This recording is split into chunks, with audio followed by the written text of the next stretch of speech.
നമ്മളെ നിയന്ത്രിക്കണം ആദ്യം. അല്ലാഹു നമുക്കതിന് തൗഫീഖ് നൽകട്ടെ.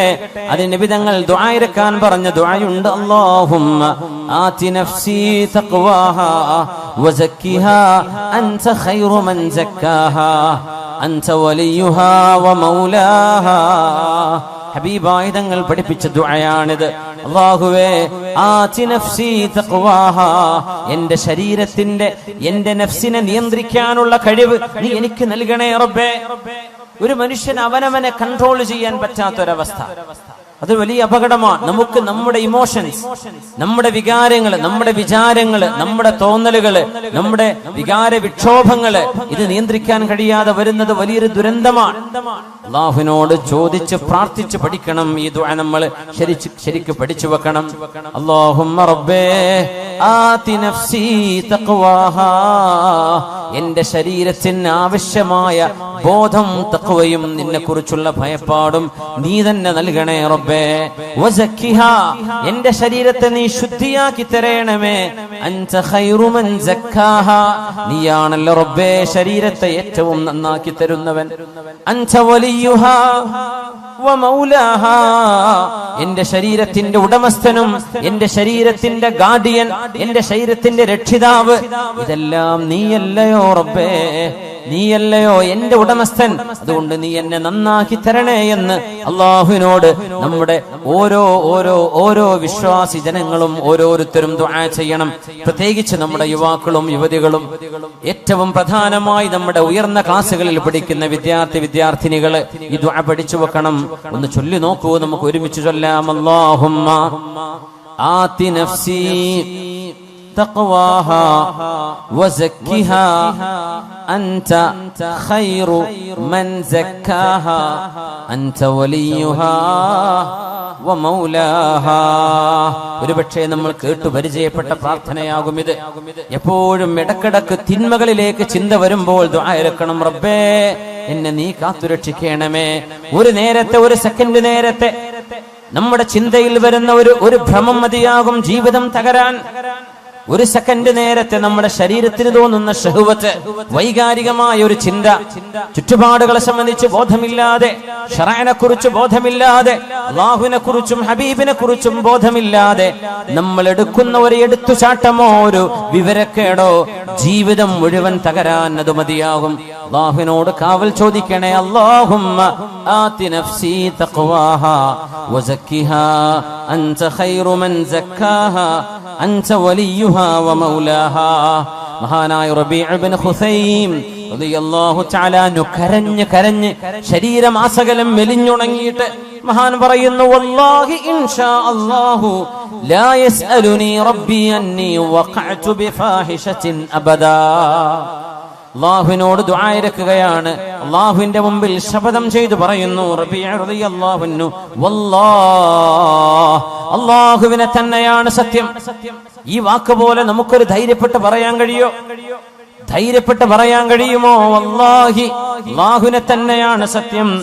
ഇൻഷാ അല്ലാഹ്, ഇൻഷാ അല്ലാഹ് ലാ യസ്അലുനി റബ്ബി അന്നി വഖഅതു ബിഫാഹിശത്തിൻ അബദാ. എന്നോട് അല്ലാഹു ഒരിക്കലും എന്തുകൊണ്ട് റബീഅേ നിങ്ങൾ ഒരു വ്യഭിചാരം ചെയ്തു എന്ന് എന്റെ റബ്ബനോട് ചോദിക്കുന്ന അവസ്ഥ ഉണ്ടാവരുത്. കണ്ണുകൾക്ക് വ്യഭിചാരമുണ്ടെന്നും കാതുകൾക്ക് വ്യഭിചാരമുണ്ടെന്നും നാവിന് വ്യഭിചാരമുണ്ടെന്നും കൈകൾക്കും കാലിനും വ്യഭിചാരമുണ്ടെന്നും മഹാനായ റസൂലുള്ളാഹി സ്വല്ലല്ലാഹു അലൈഹി വസല്ലം മോശമായി ഇക്കിളിപ്പെടുത്തുന്ന കഥകൾ എഴുതി വിടുന്നത്, ടൈപ്പ് ചെയ്യുന്നത്, വാട്സപ്പിൽ വിടുന്നത്, ഫേസ്ബുക്കിലൂടെ അപ്ലോഡ് ചെയ്യുന്നത്, മോശപ്പെട്ട മനുഷ്യനെ വികാരപ്പെടുത്തുന്ന, മനുഷ്യനെ തിന്മയിലേക്ക് കൊണ്ടുപോകുന്ന ഇക്കിളി പൈങ്കിളി കഥകൾ എഴുതിവിടുന്ന ആളുകളുടെ വിരൽ തുമ്പുകൾ ചെയ്യുന്നത് ഒരു വ്യഭിചാരമാണ്. അത് വായിക്കുന്നവന്റെ കണ്ണ് ചെയ്യുന്നത് വ്യഭിചാരമാണ്. അത് കേൾക്കുന്നത് വ്യഭിചാരമാണ്. അത്തരം വിഷയങ്ങൾ അറിയാനും ആസ്വദിക്കാനും നടന്നു പോകുന്നത് കാലുകൊണ്ട് ചെയ്യുന്ന വ്യഭിചാരമാണ്. അത് മനുഷ്യന്റെ ജനനേന്ദ്രിയം ഒന്നുകിൽ ശരിവെക്കും, അല്ലെങ്കിൽ അതിനെ എതിർക്കും. ശരിവെച്ചാൽ അതിനർത്ഥം അവൻ ശരിയായ തിന്മയിൽ ചെന്ന് പതിക്കുന്നു. മഅദല്ലാഹ്. അതുകൊണ്ട് ഈ രണ്ട് കവിതകളുടെ ആശയം വളരെ വലുതാണ്. നമ്മൾ ഒറ്റക്കിരിക്കുമ്പോഴോ ആരാരും അറിയില്ലെന്ന് തോന്നുമ്പോഴോ നമ്മുടെ ഖൽബിന്റെ ഉള്ളിൽ പറയണേ, എന്നെ അല്ലാഹു കണ്ടുകൊണ്ടിരിക്കുകയാണ്. വഇദാ ഖലൗത ബിരീബത്തിൻ ഫീ ദുൽമത്തിൻ وإذا خلوت بريبة في ظلمة والنفس داعية إلى الطغيان فاستحي من نظر الإله وقل لها إن الذي خلق الظلام يراني. അല്ലാഹു നമുക്ക് ആ ബോധം നൽകട്ടെ. നമുക്ക് നമ്മെ നിയന്ത്രിക്കാനുള്ള കഴിവ്. നാളെ ഖബറിൽ പോയി കിടക്കുമ്പോ വേണ്ടില്ലായിരുന്നുവെന്ന് പശ്ചാത്തപിക്കുന്ന, നമ്മളെ തെറി പറയുന്ന, നമ്മളെ ശപിച്ചു കളയുന്ന ജീവിതത്തിൽ വരുന്ന അബദ്ധങ്ങൾ ഉണ്ടാവരുതേ. നാളെ മഹ്ശറായിലേക്ക് നമ്മുടെ കിതാബ് നൽകപ്പെടുമ്പോ, യാ അബ്ദി, എന്റെ ദാസനെ, ഹൽ വലമക ഹഫളതി, നിന്റെ കർമ്മങ്ങൾ എഴുതി വെക്കാൻ ഞാൻ നിശ്ചയിച്ച എന്റെ മലക്കുകൾ, എന്റെ ഉദ്യോഗസ്ഥന്മാർ നിന്നോട് അതിക്രമം ചെയ്തിട്ടുണ്ടോ? നീ ചെയ്യാത്തത് നീ ചെയ്തുവെന്ന് നിന്റെ പേരിൽ എഴുതി വെച്ചതാണോ? എന്റെ മലക്കുകളോട് നിനക്ക് വല്ല അന്യായം തോന്നുന്നുണ്ടോ? നീ ചെയ്യാത്തത് അവർ ചെയ്തു എന്ന് പറയുകയും നീ ചെയ്ത നന്മകളെ അവർ എഴുതാതിരിക്കുകയും ചെയ്തിട്ടുണ്ടോ എന്ന് അല്ലാഹു ചോദിക്കുന്ന നേരത്ത്, യാ വൈലതാ യാ ലൈതനീ ലം അത്തഖിദ് ഫുലാനൻ ഖലീലാ എന്ന് നാശമേ, എന്റെ നാശമേ എന്ന് വിളിച്ചു പറയുന്നൊരു ഗതികേട് അല്ലാഹു നമ്മൾ ആർക്കും വരുത്താതെ റബ്ബ് തആല അല്ലാഹു നമ്മെ കാത്തുരക്ഷിക്കട്ടെ. ഇമാമുനാ ബുഖാരി റഹ്മത്തുള്ളാഹി അലൈഹി സ്വഹീഹ് എഴുതി വെച്ച മഹാനവറുകൾ പറഞ്ഞു, വല്ലാഹി മാ കദബ്തു കദിബതൻ, ഞാൻ എന്റെ ജീവിതത്തിൽ ഒരു നുണ പോലും പറഞ്ഞിട്ടില്ല. വലഗ്തബ്തു മുസ്ലിമാ, ഒരു മുസ്ലിമിനെ പോലും ഞാൻ ഗീബത്ത് പറഞ്ഞിട്ടില്ല. മുൻദു അലിംതു അന്നൽ ഗീബത തസ്രി ബി അഹ്ലിഹാ, ഗീബത്ത് ദോഷമാണെന്നും അത് തെറ്റാണെന്നും ഞാൻ മനസ്സിലാക്കിയ നാള് മുതൽ ഞാനൊരു നുണയും പറഞ്ഞിട്ടില്ല എന്ന് പറയണമെങ്കിൽ ഇതൊരു ധൈര്യമാണ്. നമുക്കത് പറയാൻ കഴിയോ? വലഗ്തബ്തു മുസ്ലിമൻ, ഒരു മുസ്ലിമായ മനുഷ്യനെയും ഞാൻ ഗീബത്തും പറഞ്ഞില്ല. ഇത് പറയാനുള്ള ഒരു കരുത്ത്, ഒരു തരത്തിലുള്ള ധൈര്യം മഹാനായ ഇമാമുനാ ബുഖാരി റഹ്മത്തുള്ളാഹി അലൈഹി. അതുകൊണ്ട് മുഅ്മിനേ, നമ്മൾ ഇന്ന് ചർച്ച ചെയ്യുന്ന വിഷയം, തിന്മകൾ കാണുമ്പോൾ ആ തിന്മകൾ തിന്മയാണെന്ന് വിളിച്ചു പറയാനും തിന്മകളെ തിരുത്താനും, തിന്മകൾ നടക്കാതെ ഈ രാജ്യത്തെ, നമ്മുടെ നാടിനെ, മനുഷ്യ സമൂഹത്തെ മൃഗങ്ങളുടെ സ്വഭാവങ്ങളിൽ നിന്ന് മനുഷ്യത്വത്തിലേക്ക് തിരിച്ചു കൊണ്ടുവരാൻ ചെറിയവർക്കും വലിയവർക്കും ആണുങ്ങൾക്കും പെണ്ണുങ്ങൾക്കും അവർക്ക് ഇടപെടേണ്ട അനിവാര്യതയുണ്ട്. പ്രത്യേകിച്ച് ഇന്ന് അവനവന്റെ ചിന്തകളും ആശയങ്ങളും ഒരാളെയും വേദനിപ്പിക്കാതെ എന്നാൽ തെറ്റുകൾക്ക് തിരുത്ത് ലോകത്തിന് പറഞ്ഞു കൊടുക്കാനുള്ള മീഡിയ സംവിധാനങ്ങൾ ഓരോരുത്തരുടെയും കയ്യിലുണ്ടായിരുന്നിട്ട് എന്തുകൊണ്ടൊരു തിരുത്ത് നമ്മൾ കൊടുത്തില്ല എന്ന് അള്ളാഹു ചോദിച്ചാൽ, ഞാൻ പറഞ്ഞാൽ അത് ആര് കേൾക്കാനാണ് എന്ന ഒരു മറുപടി 21ാം നൂറ്റാണ്ടുകാർക്ക് പറയാൻ കഴിയില്ല. ഈ ഫേസ്ബുക്കും വാട്സപ്പും ഉള്ള കാലത്ത് തിന്മകളെ തിന്മകളായിട്ട് തന്നെ അതിനെ മനസ്സിലാക്കുകയും അത് തിരുത്താനുള്ള ആഹ്വാനം നടത്തുകയും ചെയ്യേണ്ട അനിവാര്യത ഹബീബായ നബി തങ്ങൾ പറഞ്ഞു. മുൻ സമുദായങ്ങൾ നശിപ്പിക്കപ്പെട്ടു പോയവരുണ്ട്. എത്രയോ ആളുകൾ നമ്മൾ പെട്രയെ കുറിച്ച് പറയും. ജോർഡാനിന്റെ ഭാഗമാണ് പെട്ര. ജോർഡാനിന്റെ ഈസ്റ്റിലേക്ക്, നോർത്ത് ഈസ്റ്റിലേക്ക്, സൗദി അറേബ്യയുടെ നോർത്ത് വെസ്റ്റിലേക്ക് മദായിൻ സാലിഹ്, അതിനിപ്പുറത്ത് പെട്ര, ആ പ്രദേശങ്ങൾ സമൂദ് ഗോത്രക്കാർ, സാലിഹ് നബി അലൈഹിസ്സലാമിന്റെ ആളുകൾ ജീവിച്ചു പോയ സ്ഥലം ഇന്ന് ടൂറിസ്റ്റ് കേന്ദ്രങ്ങളാണ്. അത് ടൂറിസത്തിന്റെ സ്ഥലങ്ങളല്ല എന്നാ ഖുർആൻ പറയാം, അത് അദാബിന്റെ സ്ഥലങ്ങളാണ്. നിങ്ങൾ അതിലൂടെ കടന്നു പോകുമ്പോ ഇല്ല അൻതും ബാഖൂൻ, കരഞ്ഞുകൊണ്ടല്ലാതെ സ്വഹാബികളെ ഇതിലെ കടന്നു പോകരുത് എന്ന് നബി തങ്ങൾ തബൂക്കിലേക്ക് പോകുമ്പോൾ പറഞ്ഞു കൊടുത്തിട്ടുണ്ട് സല്ലല്ലാഹു അലൈഹി വസല്ലം. ആ മലകൾ വലിയ വലിയ പർവ്വതങ്ങളാണ് അവര് വീടുകളാക്കി കൊത്തിയെടുത്തത്. ഇന്നൊന്ന് വെറുതെ നെറ്റിലൊന്ന് പെട്ര എന്ന് അടിച്ചു നോക്കിയാൽ കാണാൻ പറ്റും. സമൂദുകാർ യൻഹിതൂന മിനൽ ജിബാലി ബുയൂത, അവര് പർവ്വതങ്ങളെ തുരന്ന് വീടുണ്ടാക്കിയവരാണ് എന്ന് ഖുർആൻ പറഞ്ഞതിനെ ശരിക്കും കാണണമെങ്കിൽ ഒരു ഗൂഗിൾ ഇമേജസിൽ പെട്ര, PETRA, പെട്ര എന്നടിച്ചു കൊടുത്താൽ മനസ്സിലാവും. സമൂദുകാരുണ്ടാക്കി വെച്ച മലകൾ, പർവ്വതങ്ങളെ വീടുകളാക്കി മാറ്റിയ ഇന്നും അവിടെ നിലനിൽക്കുന്ന ആരെങ്കിലും പിന്നെ അവിടെ പോയി പാർത്തോ? ആരും പാർത്തില്ല. എന്തേ?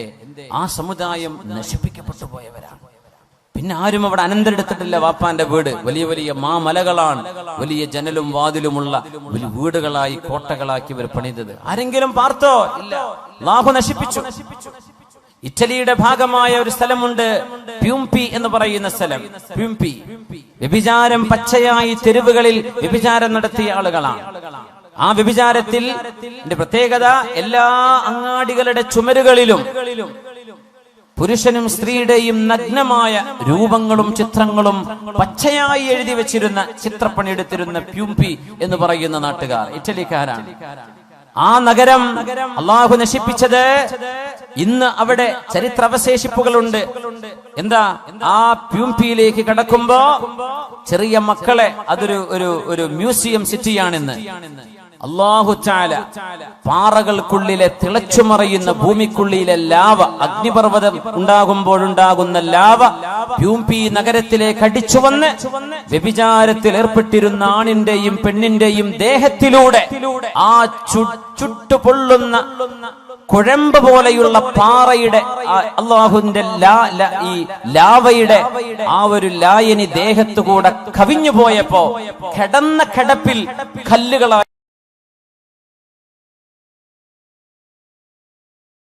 മാറിയ മനുഷ്യന്മാർ ഇന്നും ആ മ്യൂസിയം പോലെയുള്ള ഈ പ്യൂംപിയിലേക്ക് ചെറിയ കുട്ടികളെ കൊണ്ടുപോകില്ല. എന്തേ? ആണും പെണ്ണും പച്ചയായി തോന്നിവാസം ചെയ്തുകൊണ്ടിരിക്കുന്ന നേരത്ത് അവരുടെ ദേഹത്തുകൂടെയാണ് ഈ അദാബ് വന്നത്. അവരങ്ങനെ കല്ലായി ഉറച്ച്, കൈ വായ തുറന്ന്, കൈ പൊക്കി വെച്ച്, കാല് പൊക്കി വെച്ച്, കമിഴ്ന്ന് കിടന്ന് ഇങ്ങനെയൊക്കെ കിടക്കുന്ന മനുഷ്യ കോലങ്ങൾ. ഇന്നും മനുഷ്യന്റെ രൂപം അതുപോലെ ആ തടി അങ്ങ് കല്ലായി പോയി. പ്യൂംപി ഒന്ന് ഗൂഗിൾ ഇമേജ് നോക്കൂ. പ്യൂംപിയിലെ മനുഷ്യന്മാർ അത് കാണേണ്ട അദാബ് എങ്ങനെ വന്നു എന്ന് അല്ലാഹു പറയുന്നുണ്ട്. അല്ലാഹു സുബ്ഹാനഹു വ തആലയുടെ അദാബ് വന്ന അത്ഭുതങ്ങൾ ഒരുപാടില്ലേ ലോകത്ത്. എന്തേ? അല്ലാഹു തിന്മകളെ പൊറുപ്പിക്കൂല. ഹബീബായ നബിയുടെ ദുആയുണ്ട് ഉമ്മത്തിന് വേണ്ടി. ആ ദുആയുടെ ബലത്തിലാണ് അല്ലാഹു പെട്ടെന്നുള്ള അദാബ് ഇറക്കാത്തത്.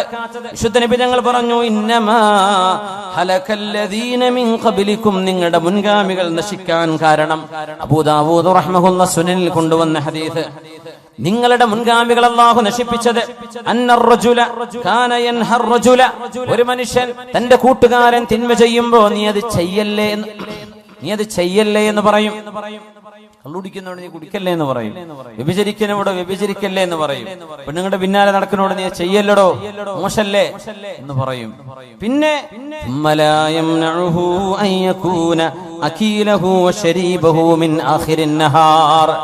രാവിലെ തന്റെ കൂട്ടുകാരൻ തെറ്റ് ചെയ്യുമ്പോ അവനോട് പറയും, ചെയ്യല്ലടോ, നീ എന്താണോ ഈ കാണിക്കുന്നത് എന്ന് പറഞ്ഞിട്ട് ആ തെറ്റ് ചെയ്യുന്ന അതേ ആളിന്റെ കൂടെ വൈകുന്നേരമാകും പറയും, നമുക്ക് ഭക്ഷണം കഴിക്കാൻ പോവല്ലേ, എവിടുക്ക പോവാ, നമുക്ക് ഇടക്കിടക്ക് പോവാ, നിലമ്പൂരിലേക്ക് പോവാ, കോഴിക്കോട്ടേക്ക് പോവാ.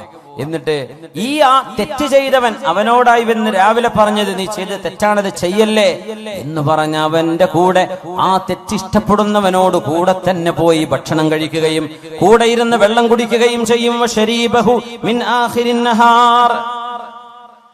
തിന്മ ചെയ്യുന്ന ആളുകളോട് വെറുപ്പില്ലാതിരിക്കുക. ഒരു വിഷയം ഗൗരവത്തിൽ നമ്മൾ മനസ്സിലാക്കണം. നമ്മൾ തെറ്റ് ചെയ്യുന്നുണ്ടോ ഇല്ലേ എന്നതിനപ്പുറം തെറ്റിനോട് നമ്മുടെ മനസ്സിൽ ഇഷ്ടമുണ്ടോ ഇല്ലേ എന്നാണ് ചോദിക്കേണ്ടത്. വ്യഭിചാരം കിട്ടിയ തരക്കേടില്ല എന്നാ മനസ്സിൽ തോന്നുന്നത്. അടി കിട്ടുമല്ലോ എന്ന് പേടിച്ചിട്ടാ ചെയ്യാണ്ടിരിക്കുന്നത്. അത് ഈമാനല്ല. തിന്മകളോട് വെറുപ്പ് വേണമെന്നാണ്. ആ വെറുപ്പ് നമ്മുടെ കൽബിലുണ്ടോ? ഇന്നഹു കാന ഫാഹിഷതൻ വസാഅ സബീല, അല്ലാഹു മോശമാണ്, വളരെ മോശമാണ് എന്ന് അല്ലാഹു പറഞ്ഞത്. ഞാൻ എന്റെ ജീവിതത്തിലേക്ക് കൊണ്ടുവന്ന എന്റെ ഭാര്യയല്ലാതെ എന്റെ ശരീരത്തിന്റെ രഹസ്യങ്ങൾ അറിയാൻ മറ്റൊരാളില്ല എന്ന് നമ്മുടെ കൽബിൽ നമ്മൾ ഉറക്കുന്നുണ്ടോ? കള്ളു കുടിക്കാൻ ആഗ്രഹമുണ്ട്, പക്ഷേ കുടിക്കാറില്ല. അതല്ല ഈമാൻ. തിന്മയോട് വെറുപ്പ് നമുക്ക് തോന്നുന്നുണ്ടോ എന്നാണ് ചോദിക്കേണ്ടത്. നമുക്ക് തിന്മയോട് വെറുപ്പുണ്ടോ? ഈമാനിന്റെ പ്രത്യേകത അതാണ്. അല്ലാഹുമ്മ ഹബ്ബിബ് ഇലൈനൽ ഈമാൻ വസയ്യിൻഹു ഫീ ഖുലൂബിനാ വകർരിഹ് ഇലൈനൽ കുഫ്റ വൽ ഫുസൂഖ വൽ ഉസ്യാൻ വഉലൈക ഹുമുർ റാഷിദൂൻ ഒരു പ്രാർത്ഥന ഖുർആനിന്റെ ആയത്തിൽ നിന്നുണ്ടാക്കിയ പ്രാർത്ഥന. അല്ലാഹു തആല ഉലൈക ഒരു വിഭാഗത്തെ കുറിച്ച് ഹബ്ബബ ഇലൈഹിമുൽ ഈമാൻ, അല്ലാഹു അവർക്ക് ഈമാനിനെ മഹ്ബൂബാക്കി കൊടുത്തു. വിശ്വാസം, അല്ലാഹുവിലുള്ള വിശ്വാസം, പരലോകത്തേക്ക് റബ്ബിനെ കാണാൻ പോകണം, നാളെ വിചാരണയുണ്ട്, നാളെ ഖബറിന്റെ ഉള്ളിൽ ശിക്ഷയുണ്ട്, രക്ഷയുണ്ട്, നാളെ സിറാത്തുണ്ട്, മീസാനുണ്ട്, ഹിസാബുണ്ട്, സ്വർഗമുണ്ട്, നരകമുണ്ട്, അല്ലാഹുവിനെ കാണുന്ന ഒരു ലിഖാ ഉണ്ട് എന്ന് വിശ്വസിക്കുന്ന ആ വിശ്വാസം ഖൽബിലേക്ക് ഇഷ്ടപ്പെടുകയും വസയ്യനഹു ഫീ ഖുലൂബിഹിം, അവരുടെ ഖൽബിൽ അല്ലാഹു വിശ്വാസം മനോഹരമാക്കി കൊടുക്കുകയും ചെയ്തു. അവരിൽ അല്ലാഹു നമ്മെ പെടുത്തി തരട്ടെ. വകറഹ ഇലൈഹിമുൽ കുഫ്ര വൽ ഫുസൂഖ വൽ ഇസ്യാൻ, പാപം ചെയ്യുന്നതും തോന്നിവാസം ചെയ്യുന്നതും അവിശ്വാസവും നിരീശ്വരവാദവും പറയുന്നതും പ്രവർത്തിക്കുന്നതും ചിന്തിക്കുന്നതും അവരുടെ ഖൽബിലേക്ക് അല്ലാഹു വെറുപ്പാക്കി കൊടുത്തു. റബ്ബിനോട് നമ്മൾ അത് ചോദിച്ചു വാങ്ങണം. അല്ലാഹുമ്മ ഹബ്ബിബ് ഇലൈനൽ ഈമാൻ വസയ്യിൻഹു ഫീ ഖുലൂബിനാ വകർരിഹ് ഇലൈനൽ കുഫ്ര വൽ ഫുസൂഖ വൽ ഇസ്യാൻ. തിന്മകളോട് വെറുപ്പുണ്ടാവലാണ് ഈമാനിന്റെ അടയാളം. ഇപ്പൊ ലോട്ടറി അടിച്ചാൽ എനിക്ക് അടിക്കാത്തോണ്ട് കുഴപ്പമില്ല, അടിച്ചു കഴിഞ്ഞാൽ ഞാൻ ഏതെങ്കിലും മൂലയിൽ നിന്ന് മസല ഉണ്ടാക്കിയിട്ട് അത് ഹലാലാക്കും എന്നാണ് കൽബിന്റെ ഉള്ളിലുള്ളതെങ്കിൽ ഈമാനില്ല. കിട്ടാത്തോണ്ട് അടിച്ചു കിട്ടിയോക്കണ്ടേ, എന്തെങ്കിലും മസല ഉണ്ടാക്കിയിട്ട് ആ കാശ് ഇങ്ങോട്ട് കയ്യിലാക്കും, ഇതാണ് നമ്മുടെ ഉള്ളിലിരിപ്പെങ്കിൽ അതല്ല ഈമാൻ. കള്ളുടിയന്മാരെ കാണുമ്പോഴേ എന്റെ ടേസ്റ്റ് എന്താന്ന് അറിയാൻ പൂതി ഉണ്ടായിരുന്നു, നടക്കൂലല്ലോ. ആ പൂതി വരാൻ പാടില്ല. വ്യഭിചാരം, ഒരുത്തങ്ങം വന്ന് പറയടോ ഞാൻ മറ്റോള ചാടിച്ചു, ഇവിടെ ചാടിച്ചു, എന്നെ കൊണ്ട് പറ്റിയിട്ടില്ലല്ലോ എന്നാ തോന്നണതെങ്കിൽ ആ പറയണോന്ന് ഈമാനില്ല. വെറുപ്പ്, തിന്മയോട് വെറുപ്പ് വരണം എന്നാ, അതാണ് ഈമാൻ. അത് നമുക്ക് വരുന്നുണ്ടോ എന്നാ വിഷയം. തിന്മയോട് വെറുപ്പ്, എന്ത് മുമ്പ് കൊണ്ടുവന്ന് വെച്ചാലും ഞാൻ തൊടൂല എന്നതാണ്. മഹാനായ അബ്ദുല്ലാഹി ഇബ്നു ഹുദാഫത്തു സഹ്മി റളിയല്ലാഹു അൻഹു, ഉമറുൽ ഫാറൂഖ് റളിയല്ലാഹു അൻഹുവിന്റെ കാലത്തെ ഫാറൂഖ് റളിയല്ലാഹു അൻഹു മദീനക്കാരോട് മുഴുവൻ, ആ മഹാനുഭാവൻ റോമെന്ന് വരുമ്പോ മദീനക്കാരോട് മുഴുവൻ വിളംബരം ചെയ്തു. മദീനക്കാർ മദീനയുടെ ഗേറ്റിലേക്ക് വന്നു നിൽക്കണം. അന്ന് നഗരങ്ങൾക്ക് ഗേറ്റ് ഉണ്ടാവും. കരുളായിക്ക് ഒരു ഗേറ്റ് ഉണ്ടാവും, നിലമ്പൂർക്ക് ഒരു ഗേറ്റ് ഉണ്ടാവും, എടക്കരക്ക് ഒരു ഗേറ്റ് ഉണ്ടാവും. ആ ഗേറ്റിനുള്ളിൽ കടക്കാൻ പറ്റും എന്ന പോലെ. ഇവിടെ നമുക്ക് നമ്മുടെ നാട്ടിൽ ഗേറ്റൊന്നും ഉണ്ടായിട്ടില്ല. പക്ഷെ അറബ് രാജ്യങ്ങളിൽ സമർക്കന്ദിലും ബുഖാറയിലും ഇന്ന് പോയാൽ കാണാൻ പറ്റും പഴയ കാലത്തെ അവരുടെ കോട്ടയുടെ മതിലുകൾ. ഒരു നഗരത്തിന് ഭിത്തി ഉണ്ടാവും. മദീനക്കന്ന് ഭിത്തിയുണ്ട്. മദീനയുടെ ഭിത്തികളിലേക്ക് പുരുഷന്മാർ മുഴുവനും ഇറങ്ങിച്ചെല്ലണം. എന്നിട്ട് അബ്ദുല്ലാഹി ഇബ്നു ഹുദാഫത്തു സഹ്മി വരുമ്പോൾ ആ മഹാനുഭാവന്റെ നെറ്റിയിൽ മദീനക്കാർ മുഴുവനും ഉമ്മ വെക്കണം, ചുംബിക്കണം, ആ മഹാന്റെ നെറ്റിയിൽ മുത്തണം എന്ന് ഫാറൂഖ് റളിയല്ലാഹു അൻഹു ഉത്തരവിട്ട സ്വഹാബിയാണ് അബ്ദുല്ലാഹി ഇബ്നു ഹുദാഫത്തു സഹ്മി. എന്താ കാരണം എന്നറിയോ? എന്തിനാണ് മദീനക്കാർ മുഴുവൻ ആ മഹാനെ ചെന്ന് സ്വീകരിക്കണം? ഒരു കാരണമുണ്ട്. റോമക്കാരുമായി നടന്നൊരു യുദ്ധത്തിൽ ഒരുപാട് മുസ്ലിമീങ്ങളെ അവര് ബന്ദികളാക്കി പിടിച്ചപ്പോ മഹാനായ അബ്ദുല്ലാഹി ഇബ്നു ഹുദാഫത്തു സഹ്മി റളിയല്ലാഹു അൻഹുവിനെ പിന്തിരിപ്പിക്കാൻ ഏറ്റവും ഈമാനുള്ള ഒരാളെ, മുസ്ലിമീങ്ങളിൽപ്പെട്ട ഒരാളെ കൊണ്ടുവാ എന്ന റോമൻ എംപറർ ഉത്തരവിട്ടപ്പോ അന്ന് പിടിച്ചു കൊണ്ടുപോകപ്പെട്ടത് ഈ സ്വഹാബിയാണ്, അബ്ദുല്ലാഹി ഇബ്നു ഹുദാഫത്തു സഹ്മി റളിയല്ലാഹു അൻഹു. രാജാവ് ചോദിച്ചു, ഇസ്ലാം വിട്ടിങ്ങോട്ട് ക്രിസ്ത്യാനി മതത്തിലേക്ക് വാ. ഞാൻ വരൂല. നിനക്ക് എന്റെ അധികാരത്തിന്റെ പകുതി ഞാൻ തരാം. എന്റെ അധികാരത്തിന്റെ പകുതി. പഞ്ചായത്തിന്റെ പകുതി അല്ലേ കൊടുക്കണത്? റോമൻ എംപയർ എന്ന് പറഞ്ഞാൽ ഇന്നത്തെ യൂറോപ്പ് മുതൽ തുർക്കി മുതൽ ഇറാഖ് വരെ ജോർഡാനിലൂടെ കടന്നു പോകുന്ന പ്രവിശാലമായ ലോകത്തിന്റെ പകുതി. ഇന്നൊരു വീട് വെച്ചരാന്ന് പറഞ്ഞാൽ ഞാൻ ക്രിസ്ത്യാനി ഏത് മതച്ചായിക്കോളെ, എനിക്കൊരു വീട് കിട്ടിയാൽ മതി. ഇതാണ് മനുഷ്യന്മാരുടെ ഈമാന്റെ അവസ്ഥ. പാല് പാക്കറ്റ് കിട്ടിയാൽ ഞാൻ പോന്നോളാം. എന്റെ കിഡ്നി ചികിത്സക്ക് പൈസ കിട്ടിയാൽ ആരാ തരുന്ന ഓരോ മതത്തിലേക്ക് ഞാൻ പോരാം എന്ന് പറയുന്ന ഒരു ഈമാനിന്റെ ദുർബലത ഈ മഹാന്റെ സംഭവമായി നമ്മൾ തുലനം ചെയ്യണം. എന്റെ രാജ്യത്തിന്റെ പകുതി തരാം, എനിക്ക് വേണ്ട, ഞാൻ വരില്ല. ഇസ്ലാം ഉപേക്ഷിക്കുന്നില്ലെങ്കിൽ നിന്നെ കൊല്ലുന്നു, കൊന്നോളൂ. എന്നെ പിടിച്ചിട്ട് ഒരു കുരിശിൽ തറച്ചു. രാജാവ് പറഞ്ഞു അമ്പയ്യാം, പക്ഷെ ദേഹത്ത് കൊള്ളരുത്, പേടിപ്പിച്ചാൽ മതി എന്ന് പറഞ്ഞു. അദ്ദേഹം കൂളായിട്ട് കിടന്നുകൊടുത്തു. അവരങ്ങനെ അമ്പ ചെയ്തു. ഒരു കുലുക്കല്ല, ഒന്നും ചെയ്യേണ്ട, ഇറക്കിക്കൊള്ളുന്നു. പിന്നെ ചെയ്തതൊരു ഏറ്റവും വലിയ ക്രൂരതയാണ്. ആ മഹാനുഭാവനെ ജയിലിലടച്ചു, ഭക്ഷണം കൊടുത്തില്ല. 4 ദിവസം കഴിഞ്ഞ് ഭക്ഷണമില്ലാണ്ട്, എന്നിട്ട് ഒരു കുപ്പി കള്ളും അതോടൊപ്പം പന്നിമാംസം, പോർക്ക്, പന്നിമാംസം വേവിച്ചതും കൊണ്ടുപോയി കൊടുത്തു, ജയിലിൽ കൊണ്ടുപോയി വെച്ചു കൊടുത്തു. ആ നേരത്ത് മഹാൻ പറഞ്ഞൊരു വാക്കുണ്ട്, അല്ലാഹുവേ, ഒരു മനുഷ്യൻ കുടുങ്ങുന്ന നേരത്തെ ഇത് ഹലാലാണെന്ന് നീ എനിക്ക് വിധിച്ചിട്ടുണ്ട്. അങ്ങനെയാണല്ലോ. വേറെ ഒരു ഭക്ഷണമില്ല, ഒന്നും കയ്യിലില്ല, ഒരു വെള്ളവുമില്ല, തൊണ്ട വരണ്ട് മരിക്കാൻ പോവാൻ. അങ്ങനത്തെ ഒരു ഘട്ടത്തിൽ അവനവന്റെ ജീവൻ നിലനിർത്താൻ മാത്രം ഒരു ഹറാം അള്ളാഹു അനുവദിച്ചു കൊടുക്കുന്നു. ഒരു ഘട്ടത്തിൽ ആ നേരത്തൊരു മാംസം അതേയുള്ളൂ, വേറെ ഒന്നും ഒരു ഭക്ഷണവും ലഭ്യമല്ല. ആ ഒരു പന്നിമാംസം കഴിച്ചില്ലെങ്കിൽ അവൻ ജീവൻ അപകടത്തിലാണ്, അവൻ മരിച്ചു പോകും. അങ്ങനത്തെ ഒരു ഘട്ടത്തിൽ അത് അനുവദി ഇല്ലാമൽ തുരിർത്തും എന്ന് ഖുർആൻ പറഞ്ഞതിനർത്ഥം അതാണ്, നിങ്ങൾക്കൊരു നിർബന്ധമായ ഒരു സാഹചര്യം. യൂറോപ്പിലേക്കൊക്കെ യാത്ര പോകുമ്പോ എത്രയോ ആളുകൾ ഷെങ്കൻ വിസ എടുത്ത് പോകും. ഫ്രാൻസും ജർമ്മനിയും ഇറ്റലിയും സ്വിറ്റ്സർലൻഡും ഒക്കെ കണ്ടുപോരാം. അവിടുത്തെ മീറ്റ് ഹലാൽ മീറ്റ് ആവണമെന്നില്ല, അവിടുത്തെ ചിക്കൻ ഹലാൽ ചിക്കൻ അല്ല. വേറെ നിർവാഹമല്ലല്ലോ എന്ന് പറയുക, കഴിക്കും. വേറെ നിർവാഹം വെജിറ്റേറിയൻ കഴിക്കൂടെ, സീ ഫുഡ് കഴിച്ചൂടെ? അതിനെ പറ്റിയല്ല ഈ പറഞ്ഞത്. ജീവൻ അബ്ദുല്ലാഹ് ഇബ്നു ഹുദാഫത്ത് സഹ്മി ജയിലിലാണ്, കൊണ്ടുപോയി കൊടുത്തു. മഹാൻ ആ ഭക്ഷണത്തോട് രാജാവ് പരീക്ഷിക്കുകയായിരുന്നു ഈമാന്റെ അളവ്. നമ്മളൊക്കെ ഒന്ന് ആലോചിക്കണം മുഅ്മിനെ, എന്താ നമ്മളെ ഈമാനും നമ്മളും തമ്മിലുള്ള അവസ്ഥ എന്താണ്?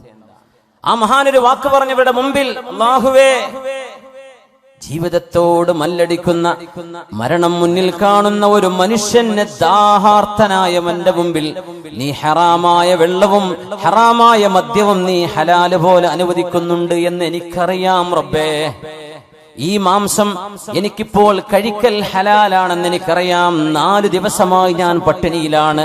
പക്ഷേ അല്ലാഹുവേ, ഈ മാംസവും നീ ഹറാമാക്കിയത് എന്നെ കൊണ്ട് കഴിപ്പിക്കുന്നത് കണ്ട്, ഞാൻ കഴിക്കുന്നത് കണ്ട് എന്റെ മതത്തോട്, ഞാൻ മതത്തിന്റെ വിശ്വാസങ്ങളോട് പിന്മാറി എന്ന് എന്നെ താറടിച്ചു കാണിക്കാൻ, അവർ സന്തോഷിക്കാൻ ചെയ്യുന്ന ഈ പരിപാടിക്ക് ഞാൻ കൂട്ടുനിൽക്കില്ല റബ്ബേ. ഞാൻ ഇങ്ങനെ മരിച്ചാലും അവരിങ്ങനെ ഇത് കണ്ട് സന്തോഷിക്കരുത്, ഞാൻ അവരെ സന്തോഷിപ്പിക്കാൻ അനുവദിക്കില്ല, ഞാനത് തൊടുന്നില്ല റബ്ബേ എന്ന് പറഞ്ഞ് അത് തൊടാതെ പോയ അബ്ദുല്ലാഹി ഇബ്നു ഹുദാഫത്ത് സഹ്മി രാജാവ് വീണ്ടും ഇവിടുന്ന് പുറത്തിറക്കിയത്. 6-7 സ്വഹാബിമാരെ ഒരു വലിയൊരു ചെമ്പിൽ തിളച്ച എണ്ണയിൽ ജീവനോടെ കൊണ്ടുപോയിട്ടിട്ടുണ്ട്. നമ്മളൊക്കെ റോഹിംഗ്യൻ മുസ്ലിമീങ്ങളോട് ചെയ്യുന്ന അദാബ് കാണുമ്പോൾ മനസ്സൊക്കെ പിടച്ചു പോകും. നമുക്ക് ഉറക്കം വരൂല, ആഴ്ചകളോളം ഭക്ഷണം കഴിക്കാൻ കഴിയില്ല റബ്ബേ. പാവം മനുഷ്യരോട് കാണിക്കുന്ന ക്രൂരത കണ്ടോ? സ്വഹാബികൾ അതിലേറെ സഹിച്ചു. 6-7 സ്വഹാബിമാരെ തിളച്ച എണ്ണ തിളപ്പിച്ചിട്ട് ജീവനോടെ അവിടെ പിടിച്ചു വെക്കപ്പെട്ട സ്വഹാബിമാർ പറഞ്ഞു, അബ്ദുല്ലാ, നീ പിന്മാറിയില്ലെങ്കിൽ നിന്നെ ഇതാണ് ഞങ്ങൾ ചെയ്യാൻ പോകുന്നത്. അദ്ദേഹം കരഞ്ഞു. എന്തിനാ കരച്ചിലെന്ന് ചോദിച്ചു. ഞാൻ കരയുന്നത് എനിക്കൊരു ശരീരമല്ലേ ഉള്ളൂ, ഇതൊന്ന് നിങ്ങൾ ഇട്ട് കഴിഞ്ഞാൽ എന്റെ തടി തീർന്നില്ലേ? എനിക്ക് ഇങ്ങനെ 1000 ശരീരം ഉണ്ടായിരുന്നെങ്കിൽ ഞാൻ കൊതിച്ചു പോവുകയാണ്. ഒന്നല്ലേ ഉള്ളൂ, ആ സങ്കടത്തോടാണ് ഞാൻ കരയുന്നത്. ഇത് കണ്ടപ്പോഴാണ് രാജാവിന് ബോധ്യപ്പെട്ടത്, ഇസ്ലാം, ഇവര് മുസ്ലിം ആകുന്നത് പൈസക്ക് വേണ്ടിയല്ല. ഇവർ ഇസ്ലാം സ്വീകരിച്ചത് സത്യം, ധർമ്മം, യുക്തിബദ്ധമായൊരു വിശ്വാസ പ്രമാണം, ഇത് ലോകത്ത് ഇത് മാത്രമുള്ളൂ എന്ന് ബോധ്യപ്പെട്ടതിന്റെ പേരിലാണ്.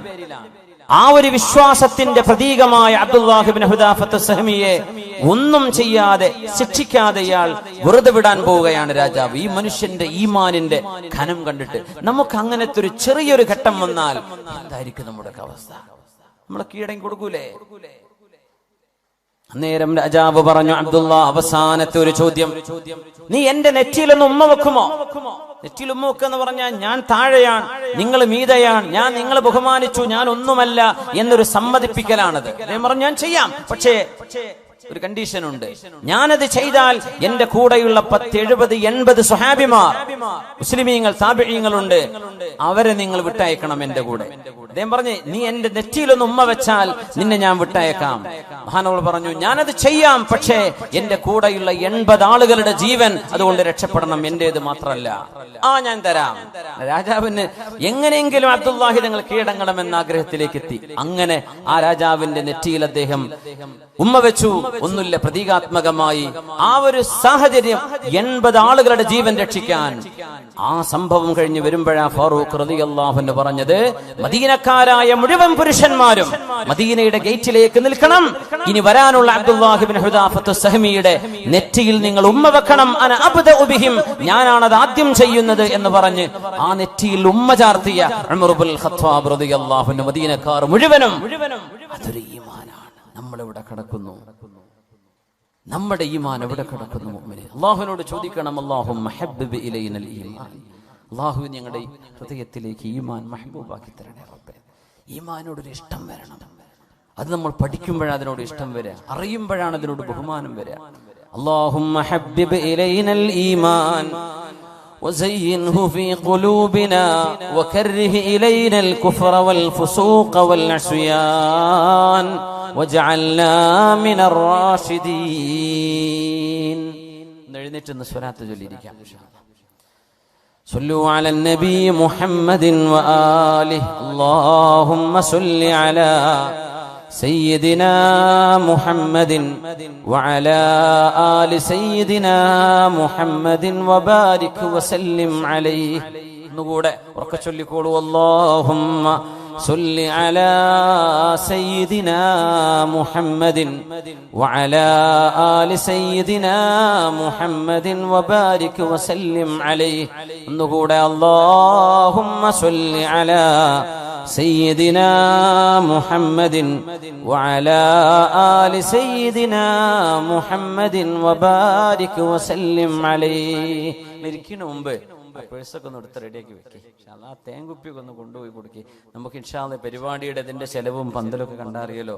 നമ്മളെ വീട്ടിൽ ചെറിയ സൽക്കാരം ഉണ്ടാക്കാൻ എത്ര ചെലവ് വരും? 2 ഡർപ്പായ വാങ്ങിയാൽ തന്നെ. അപ്പൊ ഇത് വലിയ ചെലവ് വരുന്ന നമ്മുടെ വിദ്യാർത്ഥി സുഹൃത്തുക്കളുടെ SKSF-ന്റെ നമ്മുടെ പ്രവർത്തകന്മാരുടെ കഠിനാധ്വാനമാണ്. നമുക്ക് എന്ത് ചെയ്യാം? ആദ്യം തേങ്കുപ്പി കൊടുക്കി ഇൻഷാ അല്ലാഹ്. അത് ശിഫയുണ്ടെന്ന് അള്ളാഹുവിന്റെ ഖുർആൻ പറഞ്ഞ ഔഷധമാണ്. ചക്കരാക്കിയതൊന്നല്ലല്ലോ, ഒറിജിനൽ അല്ലേ? മാഷാ അല്ലാഹ്.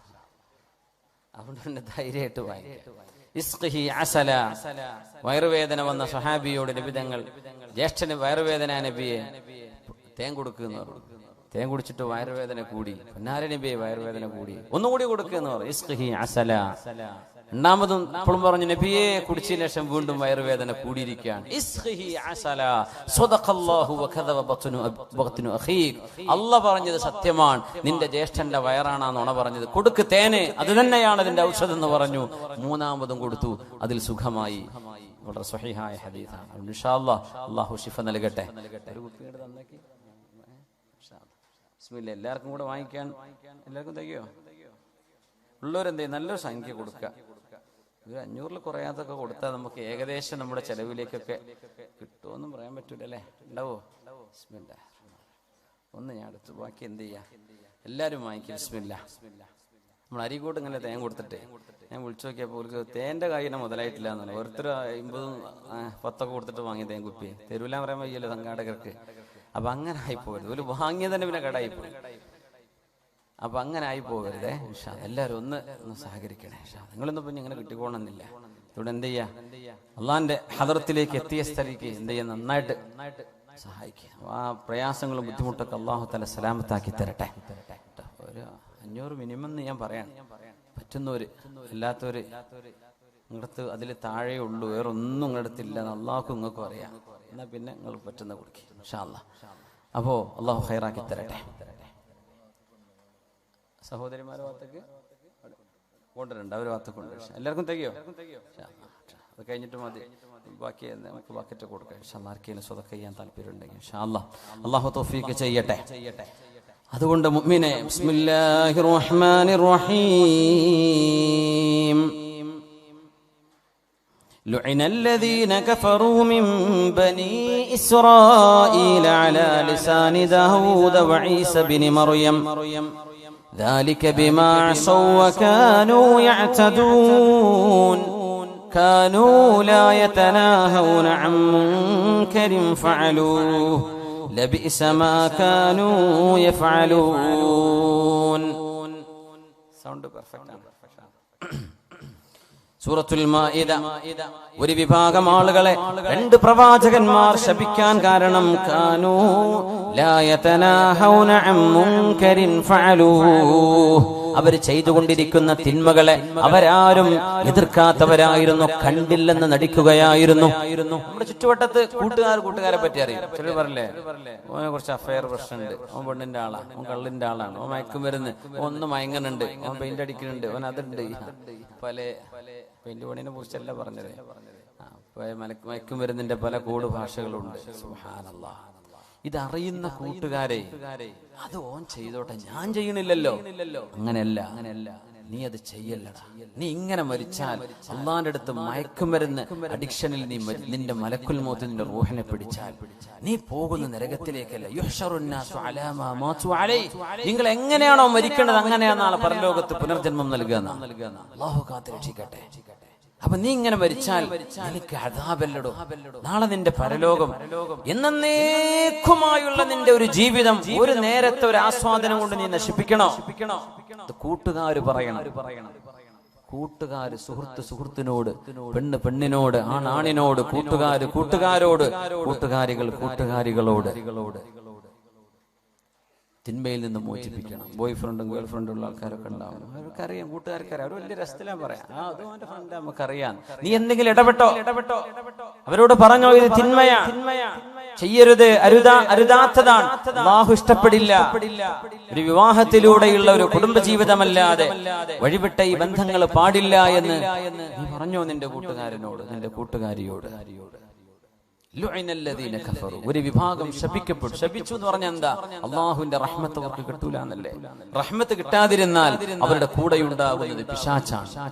പിന്നെ അവരുടെ തലയിൽ പലതും വരും.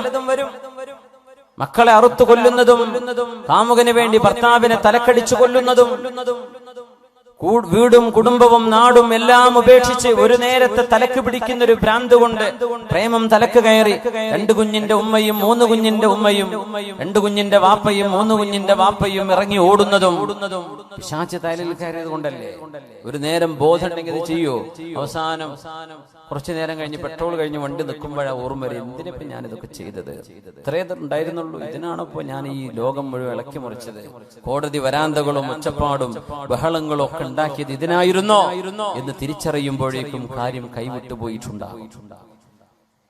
കാനൂ ലാ യതനാഹൗന അൻ മുൻകരിൻ ഫഅലൂഹു, അവര് ചെയ്യുന്ന തിന്മകൾ കാണുമ്പോൾ അവരാരും അത് എതിർക്കാറില്ലായിരുന്നു.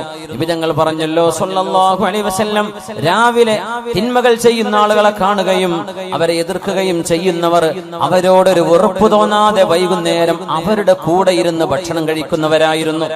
അതുകൊണ്ടാണല്ലോ അനഹുമുല്ലാഹു വഹവലഹും ഖിറദതൻ വഖനാസീർ, അല്ലാഹു അവരെ കുരങ്ങുകളായും പന്നികളായും രൂപം മറിച്ചത്. അതിന് കാരണം തിന്മകളോടൊരു വെറുപ്പ് തോന്നാത്തത്. ആദ്യം തിന്മകളോട് വെറുപ്പ് തോന്നണം. ബാങ്ക് പലിശയാണ്, ബാങ്ക് ജോലി പലിശയുമായി ബന്ധപ്പെട്ട ജോലിയാണ്, അള്ളാഹുവിനോട് യുദ്ധം ചെയ്യുന്ന പരിപാടിയാണ്. അത് ഏത് രാഷ്ട്രീയ സംഘടനക്കാർ നേതൃത്വം കൊടുത്താലും ബാങ്ക് പരിപാടി നമുക്ക് പാടില്ലാത്തതാണ്. അത് ഹറാമു തന്നെ. അതിനൊന്നും നമ്മള് സംഘടനകളോ രാഷ്ട്രീയ പാർട്ടികളോ ഉണ്ടാക്കി അതിന്റെ പിന്നാലെ കൂടി വലിയ സംഭവമാക്കേണ്ട ഒരു കാര്യമില്ല. അത് ഹലാലും ഹറാമും ആഖിറവും പരലോകവും ഇല്ലാത്ത ഒരു വിഭാഗം ആളുകൾ ലോകത്ത് എന്നുണ്ടാവും. അവര് നടത്തിക്കോട്ടെ. നമ്മൾ പറഞ്ഞു ഒരു ജോലിയും കിട്ടിയില്ല, ബാങ്ക് ജോലി കിട്ടിയ നാട്ടില് ബാങ്ക് മാനേജറായി ജോലി കിട്ടിയ ഞാൻ കയറുമായിരുന്നു. റെക്കമെൻഡേഷൻ നടക്കുക. നമ്മുടെ പാർട്ടി നേതാവ് ഉണ്ടല്ലോ, ജില്ലാ നേതാവിന്റെ കാല് പിടിച്ചേക്കാം. എന്തിന് നമ്മൾ നടക്കുന്നു? ഒരു ഹറാമ് നമ്മൾ ചോദിച്ചു വാങ്ങാനോ വെറുതെ കിട്ടിയെടുക്കാൻ പാടില്ലാത്ത സംഗതിയാണ്. നമ്മളെന്താ പറയാ, എന്താ ശമ്പളം 70,000, 80,000, 1 ലക്ഷം, 1.5 ലക്ഷം, പിന്നെ എടുത്തൂടെ? നമുക്കൊക്കെ എന്ത് ഈമാൻ. അള്ളാഹു യുദ്ധം പ്രഖ്യാപിച്ച വിഷയമാണ് പലിശയുടെ ഇടപാടുകളോട് അള്ളാഹു യുദ്ധം പ്രഖ്യാപിച്ചു. അള്ളാഹുവിനോട് യുദ്ധം ചെയ്യുന്നതിന് തുല്യമാണ്. ആ ഒരു സിസ്റ്റം ലോകത്തുണ്ടാവാൻ പാടില്ലെന്നാണ് ഇസ്ലാമിന്റെ കാഴ്ചപ്പാട്. ഒരു മനുഷ്യന്റെ സഹായം ആവശ്യമായ രംഗത്ത് അവന് സഹായം കൊടുക്കുന്ന കാശ് കൊണ്ട് അവനെ ചൂഷണം ചെയ്യരുത്. പലിശരഹിത വായ്പാ പദ്ധതികൾ നമ്മൾ തയ്യാറാക്കുക. പലിശയുമായി ബന്ധപ്പെട്ട ഒരു ജോലിയും ഒരു മുസ്ലിമിന് എടുക്കാൻ പറ്റൂല. അതിന് ഞാൻ എതിർത്ത് എന്ത് ക്ലിപ്പറക്കിയിട്ടും കാര്യമില്ല. മുസ്ലിമിനത് പറ്റൂല. ഞാൻ മുസ്ലിമിനങ്ങളാ പറയുന്നത്. മുസ്ലിം അല്ലാത്ത പലരും ഇതൊരു പക്ഷേ യൂട്യൂബിലൊക്കെ കേട്ടേക്കാം. നിങ്ങൾ മിണ്ടാണ്ടിരുന്നാൽ മതി. ഇത് മുസ്ലിമീങ്ങളോട് ഈമാനുള്ളവരോടാണ് ഞാൻ പറയുന്നത്. നമുക്കത് പാടില്ല. വെറുതെ കിട്ടിയാലും പാടില്ല. കിട്ടിയ തരക്കേടില്ല എന്നാണ് മനസ്സിലുള്ളത്. അപ്പൊ തിന്മയോട് വെറുപ്പില്ല എന്നതിന്റെ അർത്ഥം. അത് കുറ്റകരമാണ്. നാളെ പരലോകത്തേക്ക് വരുന്ന ഒരു വിഭാഗം ആളുകളുടെ കർമ്മങ്ങളെ ഖിയാമത്ത് നാളിൽ വരുന്ന ഒരു വിഭാഗം ആളുകൾ ബിഅഅമാലിൻ കജിബാലി തിഹാമത ബൈളാ യജ്അലുഹ അല്ലാഹു ഹബാഅൻ മൻസൂറാ. മഹാനായ സൗബാൻ റളിയല്ലാഹു അൻഹു ഉദ്ധരിക്കുന്ന ഹദീസ്, സ്വഹീഹായ ഹദീസ്. ഒരു വിഭാഗം ആളുകളുടെ കർമ്മങ്ങൾ മലകളോളം വരുന്ന അമലുകളുമായി വരുന്നവരെ. മലകളോളം നമുക്കൊക്കെ നമ്മളെ അമല് ഈ സ്റ്റേജിന്റെ തറയോളം ഉണ്ടാവും. അല്ലാഹു അലം. മലകളോളം അമലുമായി വരുന്നവർ അല്ലാഹു പൊടിപൊടിയാക്കി കളയുമെന്നാണ്. അല്ലാഹു സ്വീകരിക്കൂല. ഭയങ്കരമായ ദിക്റും സലാത്തും ഹജ്ജും കൊല്ലം ഉംറയും ഒക്കെ ചെയ്തിട്ടുണ്ട്. റമദാൻ ഹറമിൽ കുത്തിയിരിക്കുന്ന ആളാ. നാട്ടില് വട്ടിപ്പലിശേനെ പരിപാടി. ഒരു കാര്യമില്ല. ആകാശങ്ങ് പോയി എയർലൈൻസിൽ ലാഭായി എന്ന് മാത്രം, വേറൊന്നും കിട്ടിയില്ല. ട്രാവൽസ് يجعلها الله هباء منثورا جلهم لنا صفهم لنا يا رسول الله لألا نكون منهم ونحن لا نعلم. നബിയെ അത് ആരാണെന്ന് പറഞ്ഞു തരുമോ നബിയെ? ആരാണ് അല്ലാഹു അങ്ങനെ കർമ്മങ്ങൾ സ്വീകരിക്കാതെ പോകുന്നവർ? ആരുടെ അമലാണ് അല്ലാഹു സ്വീകരിക്കാത്തത്? ഞങ്ങൾ പറഞ്ഞു കൊടുത്തു. ആരാണെന്നറിയുമോ? നമ്മൾപ്പെട്ടവരെ, നമ്മുടെ ആശയങ്ങളുള്ളവരെ, ഇസ്ലാമിന്റെ ഭാഷയിൽ സംസാരിക്കുന്നവരെ. أولئك قوم إذا خلوا بمحارم الله انتهكوها. അല്ലാഹുവിന്റെ ഒരു ഹറാമിന്റെ അവസരം കിട്ടിയാൽ ഞാനത് ചെയ്യും എന്ന് മനസ്സിൽ കൊണ്ടു നടന്ന ആളുകളാണ് അവര്. അവര് ചെയ്തവരാണെന്നല്ല ഖുർആൻ പറഞ്ഞത്. ചെയ്തവരാണെന്നല്ല. ദീനിന് നേതൃത്വം കൊടുക്കുന്നവരെ, ഉസ്താദുമാര് വരും, മുഅല്ലിം, ചെറിയ ക്ലാസ്സിലെ 1-ാം ക്ലാസ് മദ്രസ പഠിപ്പിക്കുന്ന ആള് മുതല്, അങ്ങ് സ്വദർ മുതല്, വാദ് പറയുന്ന ആള് മുതല്, മുദർരിസ് മുതല്, ഖാദി മുതല്, ഖാദിൽ ഖുദാത്ത് മുതല്, എല്ലാവിധ മുഫ്തിമാരുടെ മുഫ്തിമാര് മുതല്, എല്ലാ ലോകത്തിന്റെ പണ്ഡിതന്മാര്, വിദ്യാർത്ഥിനികള് മുഴുവൻ, ഇൽമിനുമായി ബന്ധപ്പെട്ട മുഴുവൻ ആളുകൾ ഒക്കെ ഭയങ്കരമാണ്. പക്ഷേ ഇദാ ഖലൗ ബിമഹാരിമില്ലാ, ആരാരും അറിയില്ല എന്ന് കണ്ടാൽ, ഒരു തെറ്റിന് അവസരം കിട്ടിയാൽ അവരത് ചെയ്യുന്ന മനസ്സുള്ളവരായിരുന്നു. അത്തരം ആളുകളുടെ അമല് എത്ര വലിയ അമലാണെങ്കിലും അല്ലാഹു സ്വീകരിക്കില്ലെന്ന് പരിശുദ്ധ റസൂൽ സ്വല്ലല്ലാഹു അലൈഹി വസല്ലം. എന്താ അതിന്റെ വിഷയം എന്നറിയോ? ഈമാൻ കടന്നിട്ടില്ല. എന്തേ? തെറ്റ് ചെയ്യാൻ അവസരം ഇല്ലാത്തതുകൊണ്ടൊന്നും കുരുത്തക്കേടില്ലാണ്ട് പോയതാണ്. നേരെ മറിച്ച് വ്യഭിചാരത്തിന്റെ അവസരമുള്ള ഒരു സാഹചര്യത്തിൽ ജീവിച്ച ഒരാൾ വേണമെങ്കിൽ കിട്ടും, വേണമെങ്കിൽ വിളിച്ചാൽ ഇറങ്ങി വരും. അല്ലെങ്കിൽ തിന്മയുടെ സാഹചര്യം റെഡിയാണ്. അല്ലെങ്കിൽ മദ്യപാനം, അല്ലെങ്കിൽ മയക്കുമരുന്ന് പറ്റിയ ടീമുണ്ട് നമ്മുടെ നാടുകളിലുള്ള. എനിക്കറിയില്ല ഇവിടുത്തെ നമ്മുടെ നെടുങ്കയത്തിന്റെ അവസ്ഥ എന്താണെന്ന് അറിയില്ല, നമ്മുടെ ഒന്നും നോക്കിയിട്ടൊന്നുമില്ല. പക്ഷേ ഒരുവിധം ടൂറിസ്റ്റ് കേന്ദ്രങ്ങൾ, വെള്ളച്ചാട്ടവും തടാകങ്ങളൊക്കെ ഉള്ളൊരു കാടുകള് ഒക്കെ കള്ളും കുപ്പിയായിരിക്കും ഉണ്ടാവുക. സുബ്ഹാനല്ലാഹ്. മനുഷ്യന്മാര് കയറി കള്ളുടിക്കാൻ വരും. പുഴയിലൊക്കെ വെള്ളം കുറഞ്ഞാൽ ആ നല്ല രസമുള്ള തണുത്ത കാറ്റടിച്ച് വീശുന്നിടത്ത് പോയിരിക്കാൻ നല്ല രസമാണ്. ഇവിടെയൊക്കെ നല്ല പുഴ ഉണ്ടല്ലേ, കേരളയിലെ പുഴക്കല്ലേ. ചൂടുകാലങ്ങളിൽ അവിടെ പോകുന്നവര് കള്ളും കുപ്പിയിട്ടാ പിന്നെ വരുന്നത്. രാവിലെ ചെന്ന് നോക്കുമ്പോ ഇവിടെ നല്ല മദ്യം പൊളി മാത്രല്ല, അതിന്റെ കൂടെ കള്ളും കുടിച്ചിട്ടുണ്ട് എന്ന് പിന്നെ ചെല്ലുന്നവർക്ക് ബോധ്യപ്പെടുന്നു. അപ്പേ എന്താണിത്? ഒരവസരം കിട്ടാത്തത് കൊണ്ട് ഇവനൊന്നും ചെയ്തില്ല. പക്ഷേ അവസരം കിട്ടിയവരൊക്കെ അടിച്ചു പൊളിച്ചു. എനിക്കും അവസരമുണ്ടായിരുന്നെങ്കിൽ ഞാനത് ചെയ്യുമായിരുന്നു എന്നാണ് മനസ്സെങ്കിൽ ഇത്തരം ആളുകളുടെ അമലും അല്ലാഹു സ്വീകരിക്കില്ലെന്ന് മഹാനായ അഷ്റഫുൽ ഖൽഖ് റസൂലുള്ളാഹി സ്വല്ലല്ലാഹു അലൈഹി വസല്ലം. അതുകൊണ്ടാണ് തിന്മകളെ കാണുമ്പോൾ അത് ചെയ്യരുതേ എന്ന് പറയൽ ബാധ്യതയുണ്ട് നമുക്ക്. നമ്മുടെ നഫ്സിനോട് ആദ്യം പറയണം, പിന്നെ കൂടെയുള്ള ജനങ്ങളോട്. നമ്മൾ തെറ്റ് ചെയ്യാത്തവരായതുകൊണ്ടല്ല പറയുന്നത്, നമ്മളൊക്കെ തെറ്റ് ചെയ്യുന്നവരാണ്. കുല്ലു ബിനി ആദമ ഖത്വാ വഖൈറുൽ ഖത്വാഈന തവ്വാബൂൻ. ആദം നബി അലൈഹിസ്സലാമിന്റെ മക്കളായ ആണും പെണ്ണും തെറ്റ് ചെയ്യും. തെറ്റ് ചെയ്യലല്ല വിഷയം. തെറ്റ് ചെയ്താൽ അവർ തൗബ ചെയ്യേണ്ടവരാണ്. തൗബ ചെയ്യാതെ ഇരിക്കുന്നവന്റെ കാര്യമാണ് വലിയ വിഷമുള്ളത്, പരിഭ്രമമുള്ളത്. ഖൈറുൽ ഖത്വാഈന തവ്വാബൂൻ. തെറ്റുകാരിൽ ഏറ്റവും നല്ലവര്, തെറ്റ് ചെയ്യുന്നവരിൽ ഏറ്റവും നല്ലവര് ആരാ? തെറ്റ് ചെയ്യുന്നവര് നല്ലവരുണ്ടോ? അതാരാ? അത്തവ്വാബൂൻ. അല്ലാഹുവിലേക്ക് തൗബ ചെയ്ത് മടങ്ങാൻ. റബ്ബേ പറ്റിപ്പോയി പടച്ചോനെ, ആ നേരത്തൊരു ബോധം ഉണ്ടായില്ല, മാപ്പാക്കി തരണേ റബ്ബേ. പടച്ചോനെ പുറത്തുതാ, അന്ന് വലിയ അറിവൊന്നും ഉണ്ടായിരുന്നില്ല റബ്ബേ, ഇതൊന്നും കേട്ടില്ലായിരുന്നു, എന്നോടാരും പറഞ്ഞു തന്നിട്ടില്ലായിരുന്നു റബ്ബേ. അങ്ങനെ ഒരു സംഘം കൂടി കോളേജിൽ നിന്ന് തുടങ്ങിയ ഏർപ്പാടുകളാണ്. അങ്ങനെ തിന്മ ചെയ്ത് ചെയ്ത് ചെയ്ത് മടുത്തു. തിന്മയിൽ ഒരു സമാധാനവുമില്ലാതെ ഒരു തിന്മ കഴിഞ്ഞാൽ മറ്റൊന്ന്. ഒരു വ്യഭിചാരം ചെയ്തവന് രണ്ടാമത് ചെയ്യാൻ തോന്നും, വേറൊരുത്തിനെ കിട്ടാൻ തോന്നും. അവളെ കഴിഞ്ഞാൽ വേറൊരുത്തിനെ വേണ്ടി വരും, അവള് കഴിഞ്ഞാൽ വേറൊരുത്തിയെ. ദുന്യാവുന്നവന്റെ ആശ തീരൂല. സുബ്ഹാനല്ലാഹ്. ഇതാണ് തിന്മകളുടെ അവസ്ഥ. ഒരിക്കലും മനസ്സമാധാനം തരില്ല. നേരെമറിച്ച് നീ നിക്കാഹ് ചെയ്ത് നിന്റെ ഭാര്യയാണ്, നീ നിക്കാഹിലൂടെ സ്വീകരിച്ച നിന്റെ ഭർത്താവാണ് സഹോദരി, അവരുടെ കൂടെയുള്ള ജീവിതത്തിൽ നിനക്ക് സംതൃപ്തി ഉണ്ടാകും. മറ്റേത് സംതൃപ്തിയില്ല. മനുഷ്യന്റെ ആഗ്രഹങ്ങൾ അടങ്ങാത്തത്, ഒരിക്കലും അടങ്ങാത്ത ഒരു വികാരജീവിയായി മനുഷ്യൻ അടിമപ്പെടുകയാണ്. എന്തിന്? തിന്മകൾ വാരിക്കൂട്ടാൻ വേണ്ടി മാത്രമോ?